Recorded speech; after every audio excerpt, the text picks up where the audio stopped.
অনুরাগ কতটা হাঁটলি ভাই? 18,500। 18,500 স্টেপ হেঁটে নিয়েছে স্যার। আমরা এখনো হেঁটে যাচ্ছি। এটাকে কন্টেন্ট বলিস? হ্যাঁ। করিস ভাই, কিপটাতে যায়, এটা তোর কন্টেন্ট। তোর কত ক্লিপ যে গেছে ভাই, আরো কত যাবে। এই যে আমাদের নীলাঞ্জনা দিদি আগে হাঁটছে না, দৌড়াচ্ছে।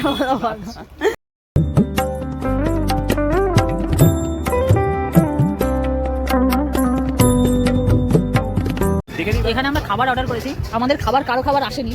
এই মেয়েটা এত জানোয়ার, খাবার এসে সাথে সাথে খেতে শুরু করে দিয়েছে। লজ্জা কর একটু, লজ্জা কর। আমরা এতগুলো মানুষ বসে আছি, আরে ঠিক সাথে শুরু করে দিয়েছে। তোকে জিজ্ঞেস করেছে কেমন খেতে, তোর কাছে তুই এই খাওয়াবি। চাউমিন নীলাঞ্জনা পুরো ব্লগে আমার একটা করে রিঅ্যাকশন ক্যাপচার হচ্ছে। তো নাচও ক্যাপচার হয়েছে। কন্টেন্ট তো আমি দিচ্ছি ভাই। না কন্টেন্টের ম্যাটেরিয়াল আমি, তুই রিঅ্যাক্ট করিস। লজ্জা কর, আর খাস না, পেট খারাপ হবে।